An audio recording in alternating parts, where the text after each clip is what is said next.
ಇವತ್ತಿನ film recommendation ಬಂದು ರಾಜ್ಕುಮಾರ್ ರಾವ್, ಜ್ಯೋತಿಕಾ, ಆಲಯ ಇನ್ನಿತರು ನಟಿಸಿ ತುಷಾರ್ ಅವರು ಆ್ಯಕ್ಷನ್ ಕಟ್ ಹೇಳಿರೋ ಸಿನಿಮಾ ಶ್ರೀಕಾಂತ್. ಇದರಲ್ಲಿ ಕತೆ ಏನಪ್ಪ ಅಂದರೆ, ಆಂಧ್ರ ಪ್ರದೇಶದ ಮಚಿಲಿಪಟ್ನಮಲ್ಲಿ ಹುಟ್ಟಿದ ಶ್ರೀಕಾಂತ್ ಬೊಲ್ಲ ಅನ್ನೋ ಒಬ್ಬ ಬ್ಲೈಂಡ್ ಪರ್ಸನ್ ಇಂಡಿಯನ್ ಎಜುಕೇಷನ್ ಸಿಸ್ಟಮಲ್ಲಿ ಯಾವ ರೀತಿ ಚೇಂಜಸ್ ತಂದರು, ಹಾಗೆ ಬೊಲ್ಯಾಂಟ್ ಇಂಡಸ್ಟ್ರೀಸ್ನ ಹೇಗೆ ಸ್ಥಾಪಿಸಿದ್ರು ಅನ್ನೋ ಕತೆಯೇ ಈ ಶ್ರೀಕಾಂತ್ ಸಿನಿಮಾ.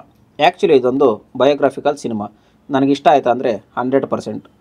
ಒಂದೊಳ್ಳೆ ಇನ್ಸ್ಪೈರಿಂಗ್ ಸಿನಿಮಾ ಅನ್ನಿಸ್ತು ತುಂಬ ದಿನಗಳ ನಂತರ ಹಿಂದಿಲಿ. ಇನ್ನು ರಾಜ್ಕುಮಾರ್ ರಾವ್ ಅವ್ರ ಬಗ್ಗೆ ಹೇಳೋದೇನಿದೆ ಹೊಸದಾಗಿ, ಪಾತ್ರ ಯಾವುದಾದ್ರೂ ಸರಿ, ಅದಕ್ಕೆ ಜೀವ ತುಂಬೋದ್ರಲ್ಲಿ ಅವರು ಎತ್ತಿದ ಕೈ. ಈ ಸಿನಿಮಾ ನಿಮ್ಮನ್ನು ನಗಿಸುತ್ತೆ, ಅಳಿಸುತ್ತೆ.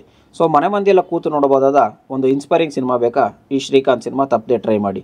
ಡ್ಯೂರೇಷನ್ ಜಸ್ಟ್ 2 hours 14 minutes ಅಷ್ಟೇ. ಅದೆಲ್ಲ ಸರಿಗೂ ಈ ಸಿನಿಮಾ ಕನ್ನಡ ಭಾಷೆಯಲ್ಲಿ ಸಿಗುತ್ತಾ ಅಂದರೆ ಹಿಂದಿ ಭಾಷೆಯಲ್ಲಿ ನೆಟ್ಫ್ಲಿಕ್ಸಲ್ಲಿ ಸಿಗುತ್ತೆ. ಈ ವಿಡಿಯೋ ಇಷ್ಟಾಗಿ ಲೈಕ್ ಮಾಡಿ, ಕಮೆಂಟ್ ಮಾಡಿ, ಶೇರ್ ಮಾಡಿ. ತಪ್ಪದೆ ನನ್ನ ಚಾನಲ್ನ ಸಬ್ಸ್ಕ್ರೈಬ್ ಮಾಡಿ. ಧನ್ಯವಾದಗಳು. ಮತ್ತೆ ಭೇಟಿ ಹೋಗೋಣ.